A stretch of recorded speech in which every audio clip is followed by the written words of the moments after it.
मैं तुझे प्रथम गिनती में गिनाता हूं, देवताओं का आधिपत्य तुझे प्रदान करता हूं, सारे देवों में तू प्रथम गिनती में गिना जाएगा, प्रथम पूज्य माना जाएगा। बस शंकर भगवान ने वर दिया, थोड़ी देर बाद कार्तिकेय महाराज आ गए। कौन आए? जम के बोलो जरा। कार्तिकेय। और कार्तिकेय जी आए और आकर बोले, पिताजी दंडवत करा, प्रणाम करा, साष्टांग करा, मैं परिक्रमा कर कर आ गया। मैंने परिक्रमा करा।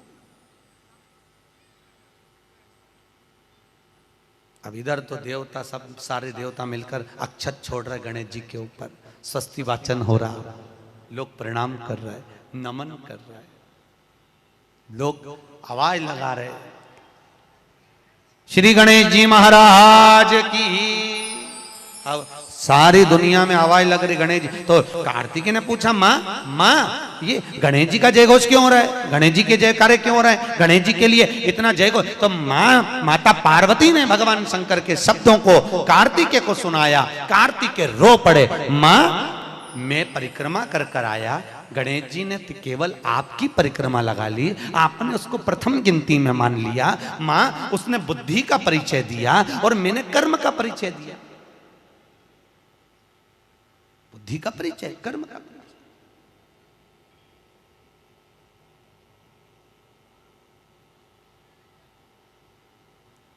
मैंने कर्म कर दिया। महाराज व्यक्ति को उसके भाग्य का मिलता है कि कर्म का मिलता है? जल्दी बोलो। कर्म का। आपका क्या विचार है? ये लोग तो बहुत दूर बैठे हैं इसलिए इनसे पूछ ही नहीं रही हूं। व्यक्ति को उसके भाग्य का मिलता है कि कर्म का मिलता है? पुरुषों से भी पूछने का मन है मेरा भाऊ, बोलो तो सही, कि उसके कर्म का मिलेगा कि भाग्य का मिलेगा? है दोनों का मिलेगा। मेरी माताएं जी हाँ बिल्कुल सही कह रही है, दोनों का ही चाहिए। काय का भाग्य का और कर्म का, ये दो हैं।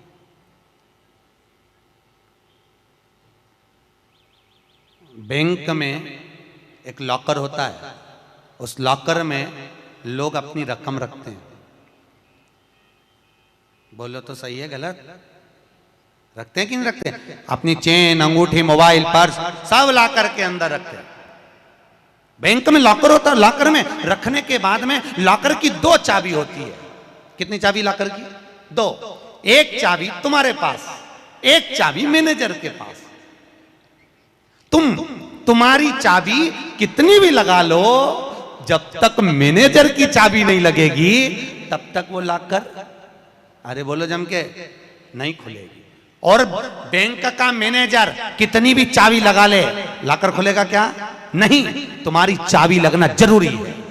उसी तरह तुम्हारी चाबी है कर्म की चाबी, तुम कितनी भी घुमा लो पर वो ताला नहीं खुल सकता जब तक मैनेजर मेरा शंकर अपनी भाग्य की चाबी घुमा कर नहीं जाए। इसलिए तुम कर्म करो, भाग्य की चाबी मेरा भोलेनाथ घुमाएगा, और कब क्या दे जाए तुम्हें मालूम ही नहीं पड़ पाएगा। इसलिए चाबी दोनों होना चाहिए, एक भाग्य की, एक कर्म की।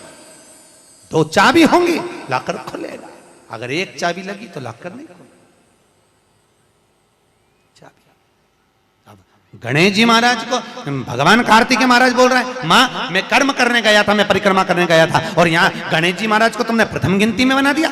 माँ ये क्या हुआ? माता पार्वती को गुस्सा तो बहुत आया, क्रोध भी आया, माँ पार्वती की आंख में अश्रु भी भर गए। महाराज आंसू है माता पार्वती के नयन, अश्रु।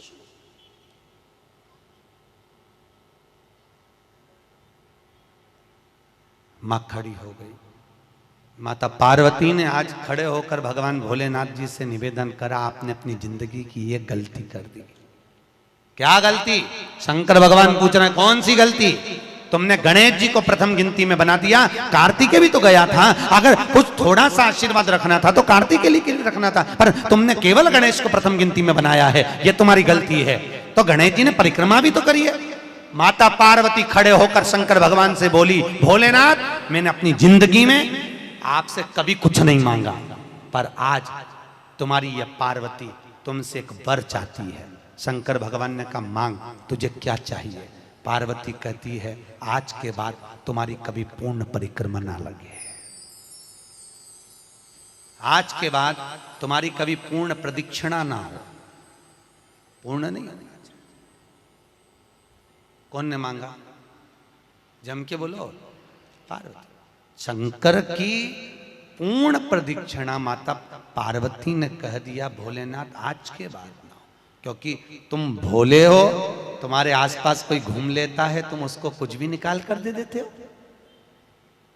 होता है, दो बहुएं होती हैं, एक बहू रहती है पूना में, बोलो कहां, मुंबई या पूना, और दूसरी बहू तुम्हारे साथ रहती है। अरे बोलो जम के, एक दूर रह रही है और एक तुम्हारे साथ रह रही है। पर सास को जो साथ रह रही है ना, रोज पूछ रही है ना, वो अच्छी नहीं लगती। वो जो दूर रहती है ना, उसका गुणगान 24 घंटे करती है। ये डोकरियों की आदत भी बुरी, बढ़िया, बड़ी बुरी आदत। जो पास रह रही वो अच्छी नहीं लग रही, जो दूर रह रही ना, वो दिवाली पे आती है, बस दिवाली पे 30 त्योहार पर आती, और दिवाली पे आते और आके पल्लू वल्लू लेके मम्मी जी मम्मी जी मम्मी जी करके आई आई करके बस 2-4 बार इधर उधर घूमेगी, और सास इतनी खुश हो जाएगी, तुरंत अंगूठी निकाल के चुपचाप रख ले,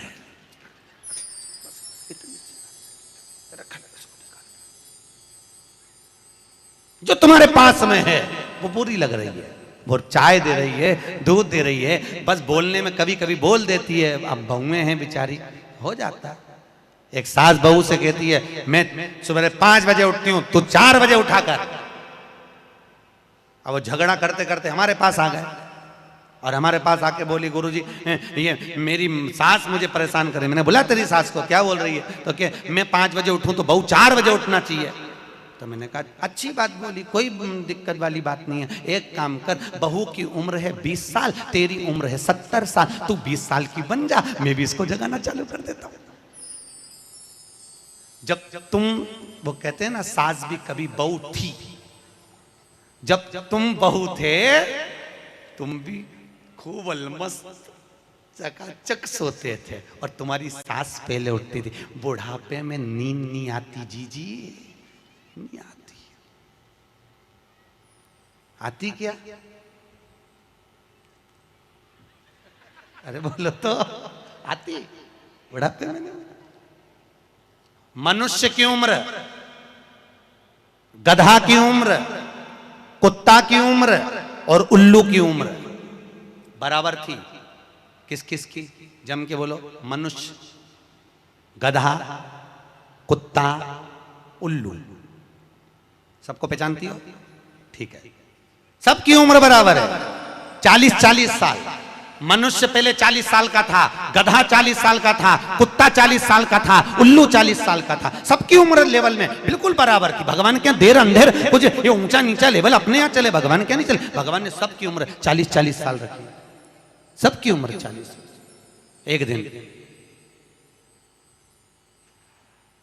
गधा भगवान के पास में आया, और गधे ने भगवान से आकर कहा, अरे भोलेनाथ। भगवान शंकर ने पूछा, क्या हो गया? महाराज, हमारी उम्र 40 साल की दे दी, हम लोगों का बोझा ढोते रहे, लोगों का वजन ढोते रहे, महाराज हमारी उम्र बिल्कुल आधी कर दो, बिल्कुल आधी, हमें इतनी लंबी उम्र नहीं चाहिए। भगवान ने कहा, ठीक है गधा, आज से तू 20 साल का।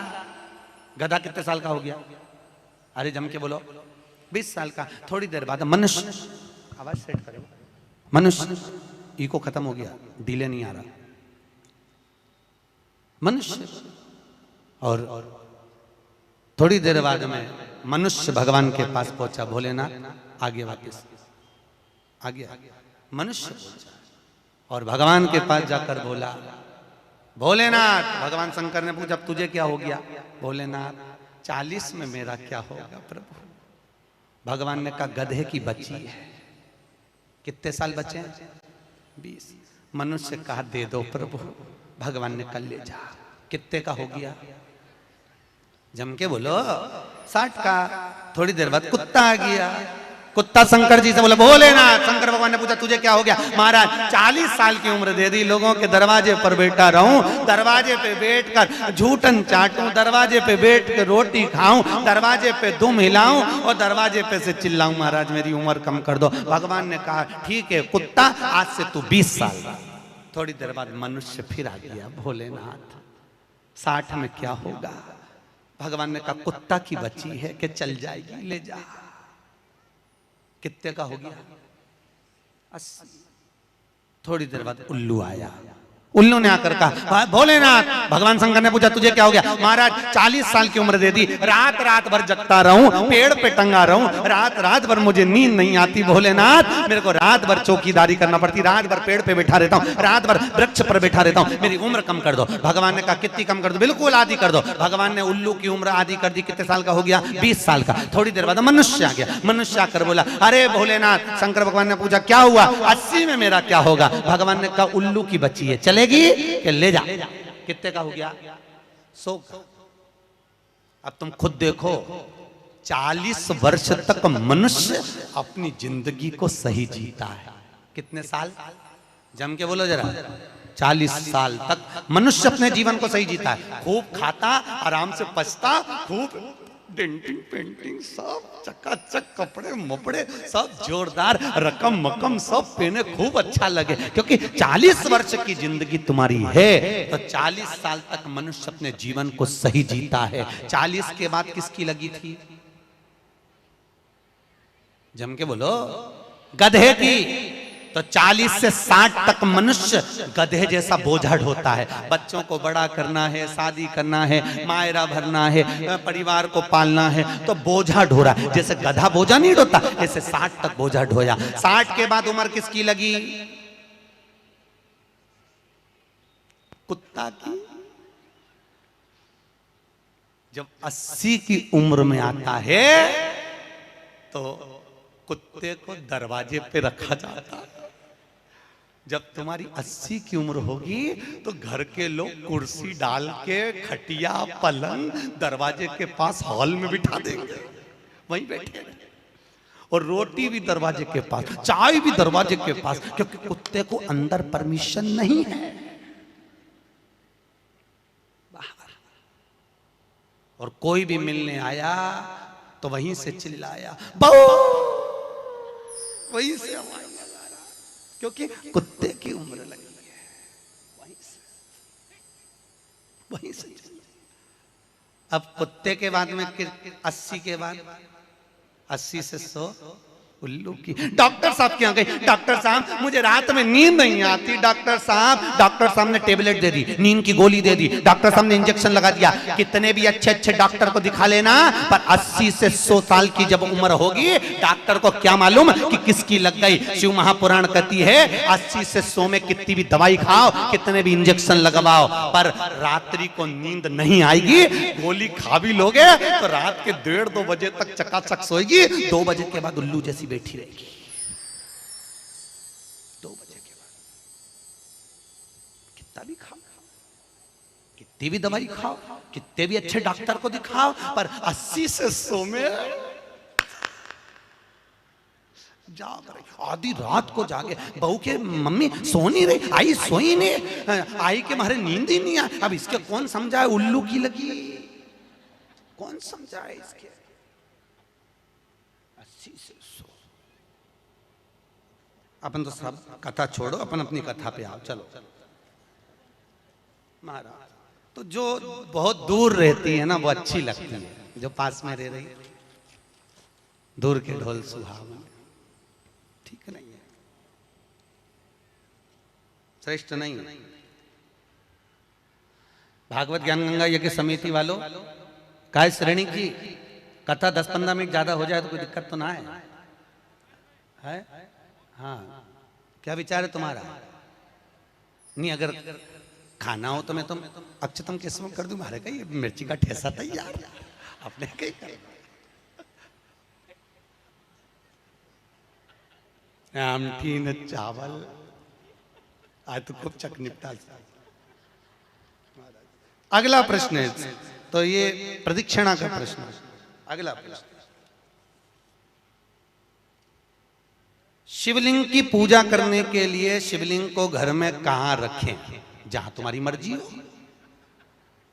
अब ये तो भगवान शंकर को पूजा घर में रखो ना, जहां पूजन होती है, जहां देवता बैठा हुआ है वहां रखो।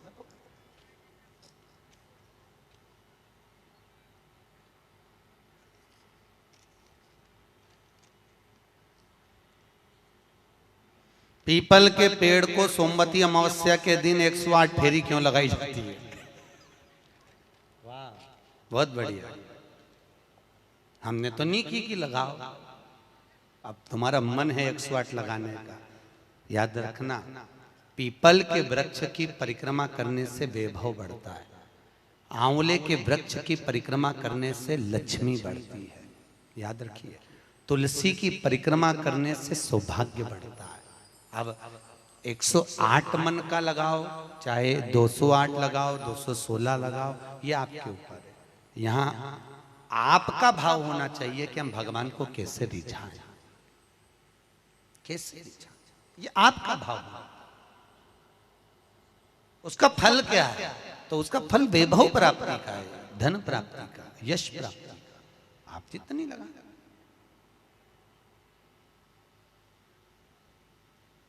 ऋषभदेव जी के पुत्र श्री भरत जी महाराज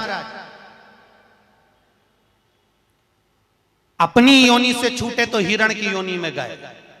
हिरण की योनि पाने के बाद श्री ऋषभदेव जी के पुत्र जो भरत जी थे, हिरण की योनि में आने के बाद में, हिरण की योनि पाने के बाद भरत जी को लगा कि मैं इस हिरण की योनि में पड़ गया हूं, इससे मुक्ति कैसे मिलेगी? तो हिरण की योनि में आने के बाद भरत जी महाराज पीपल के वृक्ष के नीचे जो संत बैठे हुए थे उनकी 108 परिक्रमा करते थे हिरण की योनि में। तो हिरण की योनि के 108 परिक्रमा कर रहे थे। उस दिन थी सोमवती अमावस्या का दिन, जिस दिन हिरण की योनि से परिक्रमा करते करते भरत जी महाराज छूट गए थे और वापिस मनुष्य की योनि में आ गए थे। ये 108 परिक्रमा का फल है। ऋषभ जी के पुत्र हिरण की योनि से छूटकर परमात्मा की भक्ति को मनुष्य देह मिल गई। शायद हो सकता है हम मानव की देह में हैं और मनुष्य की देह में आकर अगर हम भगवान की 108 परिक्रमा लगाते हैं, हम भगवान का भजन करते हैं, 108 परिक्रमा के अंतर्गत हम डूबे रहते हैं, तो हो सकता है मनुष्य की योनि से छूटकर हम देव योनि में चले जाए, भगवान की परास प्राप्त हो जाए। मां तो शास्त्र कह रहा है, अंजना माता गौतम बाबा से कहने पर शंकर की आराधना कर रही है। और आराधना करी माता अंजना ने, शिव जी की आराधना करी, शंकर की जब आराधना करी, शंकर का अभिषेक करा, भगवान भूत भावन प्रसन्न हो गए और शंकर भगवान ने उसी समय माता अंजना को वर प्रदान करा, तो चिंता मत कर, तेरे घर में पुत्र होगा।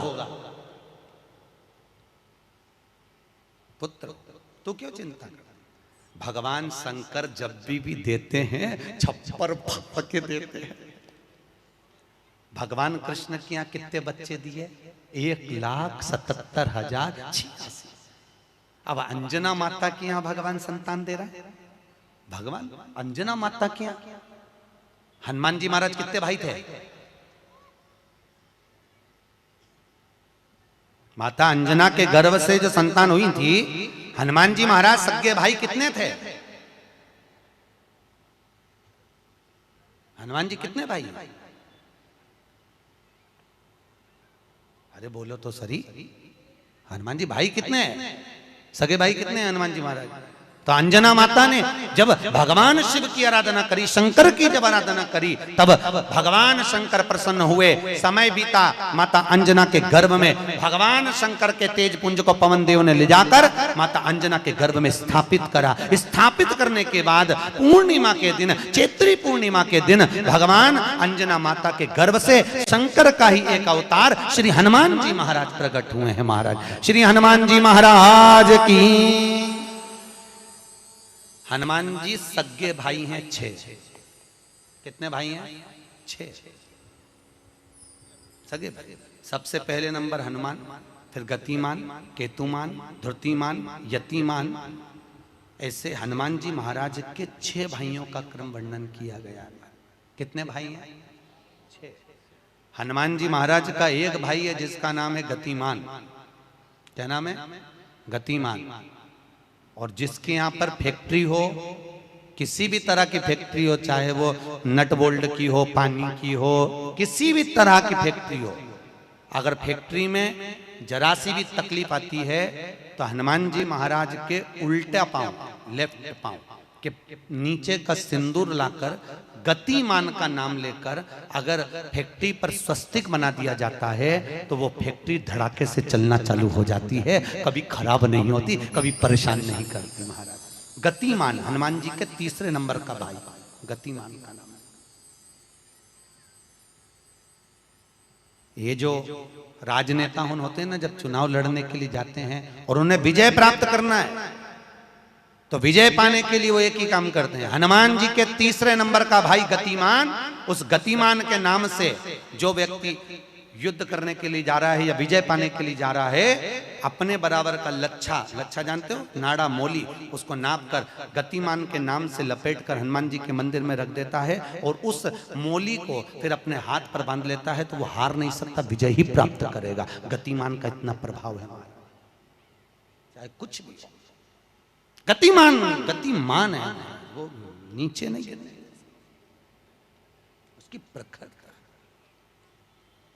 गतिमान श्री हनुमान जी महाराज का प्रागट्य हुआ। अंजना माता के गर्भ से श्री हनुमान जी महाराज प्रकट हुए। पवन तनय संकट हरन मंगल मूर्त रूप, राम लखन सीता सहित हृदय बसौ सुर भूप। श्री हनुमान जी महाराज प्रकट हुए। देवताओं ने पुष्पों की वृष्टि करी, गंधर्व गान करे, अप्सरा नृत्य करी, चारों तरफ सुख समाहित हुआ।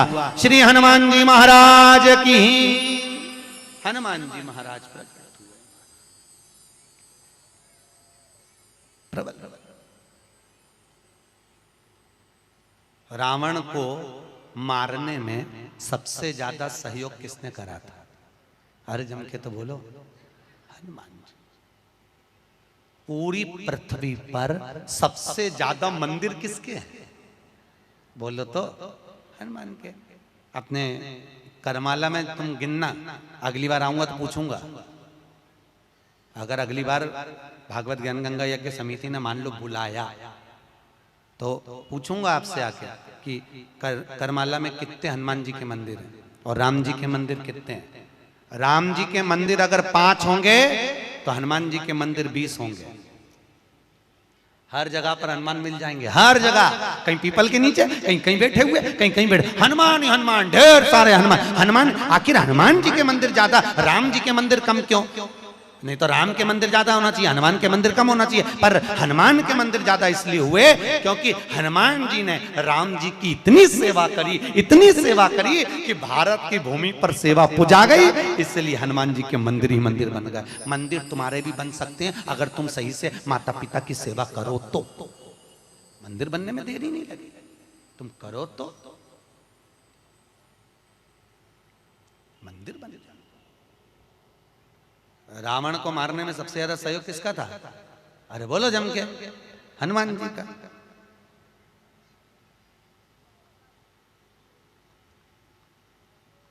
राम जी ने रावण की नाभि में बाण मारा था कि नहीं मारा था? अरे बोलो जम के, क्या था नाभि में? अमृत। तो जब रावण की नाभि में राम जी महाराज बाण मार रहे हैं तो रावण क्यों नहीं मर रहा? मर जा रावण, क्योंकि नाभि में अमृत है, वो तो सूख चुका है, मरे ना। फिर मरता क्यों नहीं है राम? क्यों नहीं मरा रावण? राम जी से 10 मुख हो गए फिर भी नहीं मर पाया, फिर तैयार। फिर विभीषण कह रहा है कि ये रावण की नाभि में अमृत है, मारो। और राम जी बाण पर बाण छोड़ रहे हैं तो रावण नहीं मर रहा, धराशायी होकर नहीं गिर रहा, वहीं की वहीं खड़ा है, स्थिर की स्थिर, मरने को तैयार ही नहीं है। ये भी बड़ी विचित्र सिचुएशन है। मर ही नहीं लिया। चिंता लग गई हनुमान जी को युद्ध देखते देखते। हनुमान जी महाराज समझ गए जरूर कोई बात है जिससे ये रावण नहीं मर गया। भगवान ने इतने बाण छोड़ दिया नाभि में, विभीषण करे नाभि में मारो, नाभि में ही भगवान मार रहे हैं तो भी नहीं मर रहा। हनुमान जी महाराज ने देखा युद्ध अपनी जगह चलता रहेगा, हनुमान जी गए लंका के अंदर पहुंच गए। एक पंडित जी का रूप रखा, संत का रूप रखा, गुरु का रूप रखा और ब्राह्मण का रूप रखकर हनुमान जी अंदर आए लंका में। और लंका में सब सब सब लोगों के हाथ देखने लगे, हाथ दिखाओ। अब सही सही बताया, हनुमान तो हनुमान, सबका भाग्य बता रहा है। इतने में मंदोदरी के पास खबर पहुंच गई कि लंका में कोई ऐसा विद्वान पंडित आया है जिसको हाथ दिखा तो भाग्य बताता है। मंदोदरी निकल कर बाहर आ गई। मंदोदरी ने आकर कहा, ब्राह्मण देवता मेरा हाथ देखकर बताओ कि मेरा भाग्य क्या कहता है। इतने में हनुमान जी ब्राह्मण के रूप में थे। हनुमान जी ने कहा, पंडित जी बोले ब्राह्मण के रूप में, हनुमान जी बोले तेरे पति के ऊपर काल मंडरा रहा है और तेरा पति मरने को तत्पर खड़ा है। पर सुन ए स्त्री, तेरा पति इतनी जल्दी नहीं मर सकता, क्योंकि तेरे पति के पास जरूर कोई राज की बात है। इतने में मंदोदरी बोली, पंडित जी आपने बिल्कुल सही कहा, एक ऐसी राज की बात है, मेरा पति मर ही नहीं सकता। हनुमान जी तुरंत बोले, वो राज की बात या तो मैं जानता हूं या तू जानती है।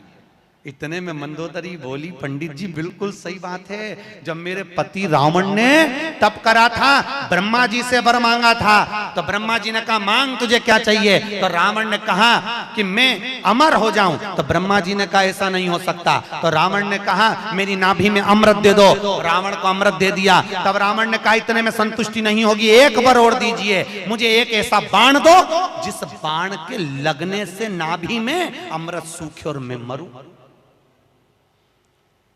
मंदोदरी ने कहा मेरा पति जब तप कर कर आया था, उसको ब्रह्मा जी ने एक बाण दिया था, वो बाण मेरे पति ने मुझे लाकर दिया था। उस बाण को मैंने, जहां मैं शयन कक्ष में सोती हूँ, उस कमरे में मैंने दीवार के अंदर एक खंबे में चुनवा दिया है, सीमेंट से पक्का करवा दिया, वो किसी को मिलेगा ही नहीं। हनुमान जी अपने असली स्वरूप में आए, दीवार तोड़ी और बाण निकाला, राम जी को दिया, राम जी से कहा अब मारो, और जो बाण लगा तब जाकर वो रावण मरा, तब जाकर मरा। नहीं तो राम जी बाण मारते रहते, रावण चकाचक खड़ा रहता, हंसता रहता। वो तो राम और हनुमान।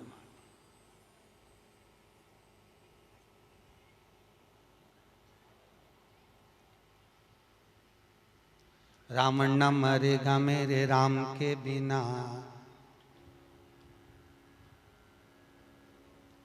और राम न मिलेंगे हनुमान के बिना। श्री राम जय जय राम, श्री राम जय राम। भगवान राम जी महाराज आनंद में विराजमान है महाराज, इसलिए भगवत भजन का स्मरण है, भगवत नाम का श्री हनुमान महाराज। पवन तनय संकट हरन, मंगल मूर्ति रूप, राम लखन सीता सहित हृदय बसौ सुर। भगवान श्री हनुमान जी महाराज सहज नहीं, हनुमान जी महाराज आनंद में स्थापित हुए, विराजमान हुए। कुछ समय बीतता है महाराज, और उस समय की अनुकूलता में भगवान तुमरुका जी चंचुला देवी को भगवान शंकर के नंदन वन भ्रमण की चर्चा करते हैं। भगवान शंकर माता पार्वती के साथ में काशी घूमने के लिए गए। माता पार्वती अकेली बैठी हुई थी, शंकर भगवान को जाना पड़ा कोई काम से। पार्वती जी बोली मैं अकेली क्या करूंगी भोलेनाथ। शंकर भगवान ने कहा पार्वती तेरे एकांत को मिटाने के लिए तू इस वृक्ष से, सामने अशोक का वृक्ष था, इस वृक्ष से जो मांगेगी वो तुझे मिल जाएगा। पार्वती जी ने अपने शोक को दूर करने के लिए, एकांत को दूर करने के लिए अशोक के वृक्ष से एक अशोक सुंदरी को प्रकट करा। शंकर भगवान की 6 नंबर की लड़की है अशोक सुंदरी। थोड़ा आवाज बढ़ाओ, रिटर्न किया। अशोक सुंदरी भगवान शंकर के 6 नंबर की लड़की अशोक सुंदरी। अशोक सुंदरी प्रकट, भगवान शिव ने आनंद स्थापित कराया। समय आया, आगे जो वर्णन आया भगवान भूत वामन भूतेश्वर भगवान शिव 12 ज्योतिर्लिंग की कथा का स्मरण कराते हैं। 12 ज्योतिर्लिंग की कथा यहाँ पर प्रारंभ होती है महाराज। 12